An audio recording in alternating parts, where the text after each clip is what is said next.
The Swiss lakeside city of Geneva may be better known for its exclusive watches, its discreet banks and its delicious chocolates. But once a year the spotlight moves to the motoring world when the Geneva International Motor Show attracts the latest, the flashiest, the fastest and the most exclusive new cars from around the globe.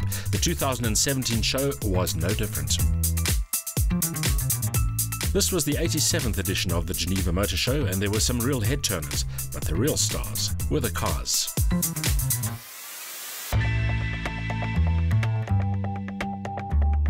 One of the more controversial newcomers was the Porsche Panamera Turbo Sport Turismo, effectively a shooting brake version of the large four-door coupe. With its extended roofline and practical fastback rear, the Sport Turismo actually looks surprisingly streamlined and athletic. But what will Panamera buyers think?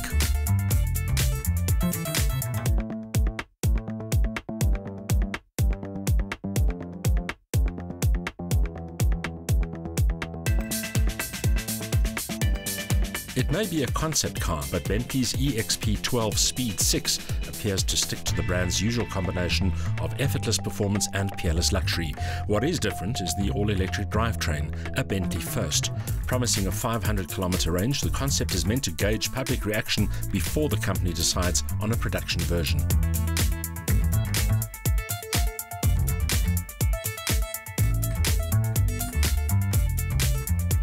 Not nearly as exclusive, but arguably a daring departure from the Volkswagen norm, is the Arteon, which is the German brand's take on the four-door coupe.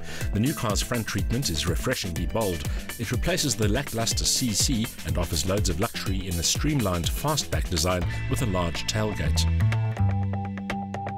Mercedes-Benz continues to roll out new hardware as it tries to plug as many niches as possible. The latest is the large but glamorous E-Class Cabriolet, which made its world debut in Geneva. The E400 shown was equipped with Merck's 4MATIC all-wheel drive system, which should come in handy on Switzerland's snowy mountain passes. Expect heated seats to be part of the extensive standard equipment list.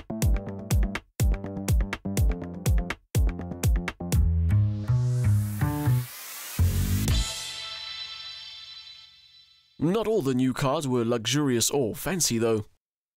Mitsubishi's new compact SUV is called the Eclipse Cross and fits in above the ASX and below the Outlander. The newcomer features extrovert lines, clearly targeting younger, less conservative buyers. Drivetrain choices comprise a new 1.5-litre direct injection turbo petrol engine and a 2.2-litre common rail turbo diesel. Electronic all-wheel drive is standard. Nissan's popular Qashqai crossover gets a midlife update, with the new front-end styling the most obvious change. The V-shaped grille adds a more purposeful look to the crossover.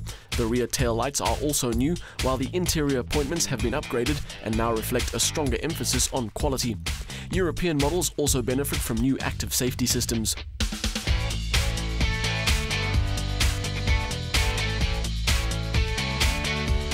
The Subaru XV may look similar enough to its predecessor to be a facelift, but it's an all-new second-generation model utilizing a brand-new platform featuring new suspension, torque vectoring, sharper steering, and standard all-wheel drive.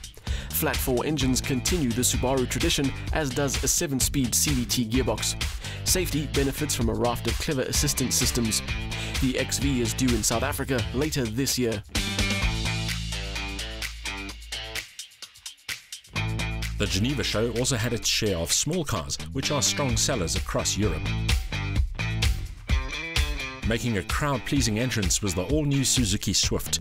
The newcomer shows off a more progressive, less chunky styling approach that retains visual hallmarks such as the tapering roofline and the characteristic side glass aperture. Shorter and 120 kilograms lighter than the current car, but with a longer wheelbase, the new Swift promises wieldy handling and more interior space. Also completely new is the next-generation Kia Picanto, which shows off all the typical Kia styling traits, including a slimline bow-tie grille and crescent-shaped taillight clusters. However, the design is both distinctive and contemporary. Big news is a hot hatch version powered by a new 3-cylinder turbo power plant. The 74-kilowatt mill should make for brisk, entertaining dynamics.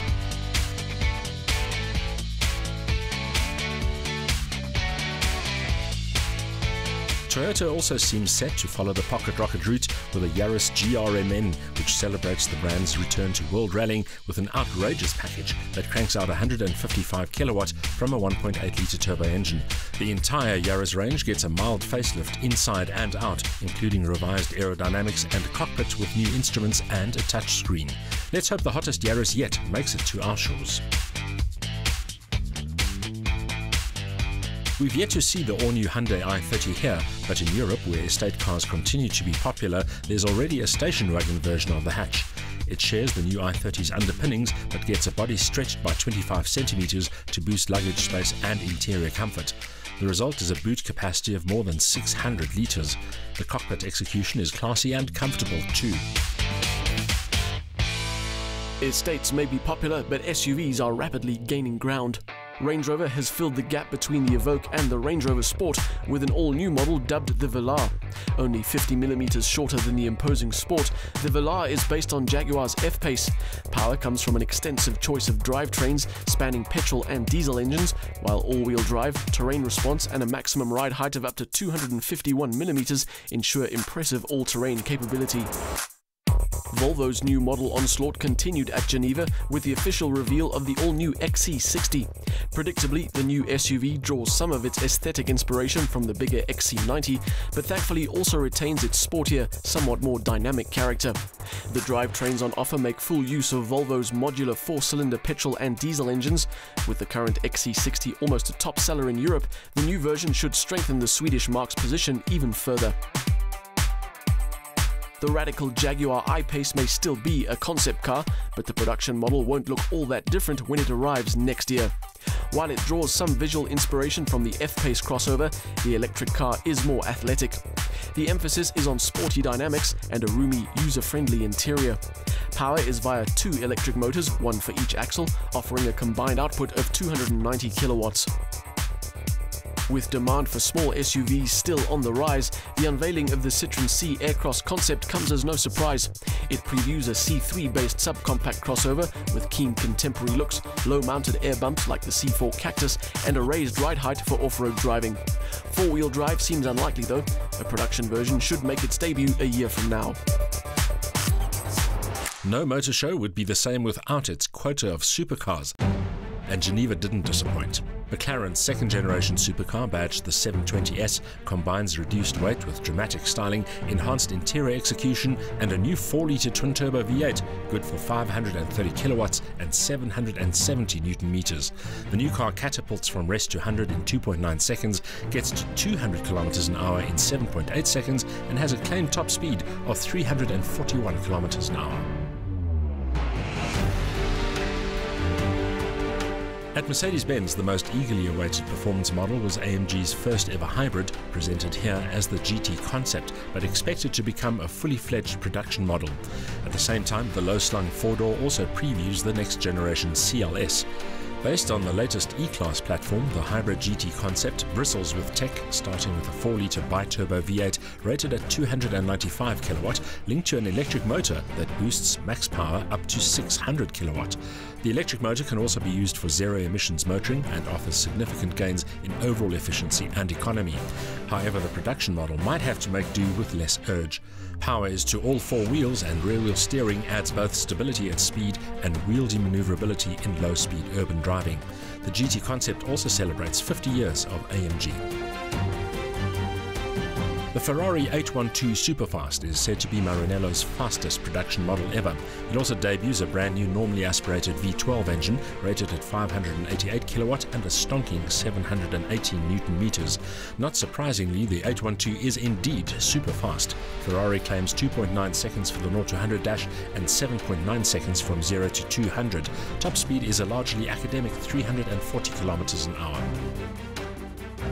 The ultimate Porsche 911 for hardcore performance fans isn't going soft anytime soon, and it's not getting a turbocharged engine either.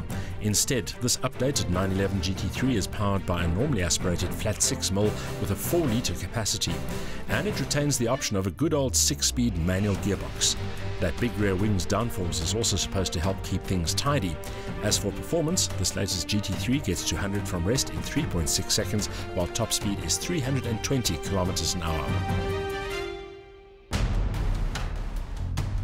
Danish sports car maker Geneva is celebrating its 10th anniversary with a production version of its TS1 GT. The monstrous machine gets its urge from a twin supercharged 5.8-litre V8 rated at 855 kilowatt with no less than 1100 Newton meters of torque on tap. Ceramic disc brakes provide the necessary stopping power. Designed by Red Bull Racing's Adrian Newey and produced by Aston Martin, the Valkyrie may well be the British brand's most radical car ever.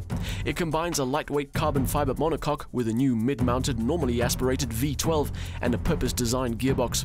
Production will be extremely limited, with the first cars due for delivery next year.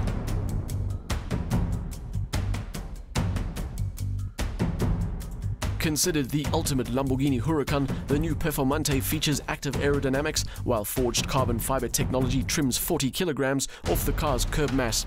Its upgraded 5.2-litre V10 is good for 470 kilowatts and 600 Newton meters. The car set a new production car lap record at the Nürburgring last year.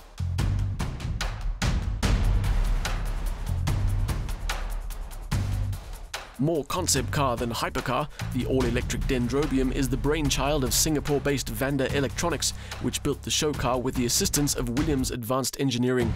The Dendrobium will run 4 electric motors, one for each wheel, powered by a lithium-ion battery pack. A carbon fiber monocoque keeps the weight down. Vanda hopes to start production by 2020.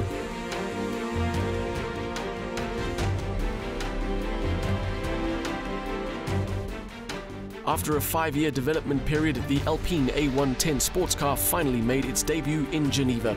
The two-seater's styling tips a hat to the original Renault-powered Alpines, while lots of aluminium limits curb mass to around 1100 kilograms.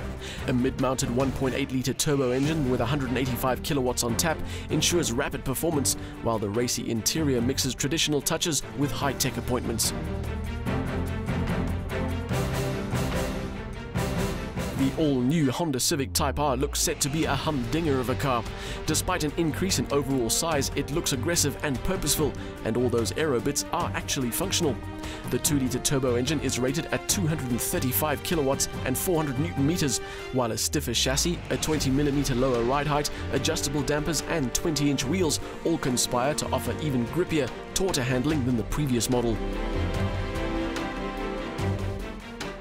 Following in the tyre tracks of the Audi RS3 sedan revealed in Paris last year, the new Audi RS3 Sportback looks the ultra-hatch part thanks to an aero kit and bigger wheels. The 5-cylinder turbo engine delivers its 294 kilowatts and 480 Newton meters to all 4 wheels via a 7-speed S-tronic dual-clutch gearbox. The RS3 storms from 0 to 100 in 4.1 seconds, with top speed limited to 250 kilometers an hour.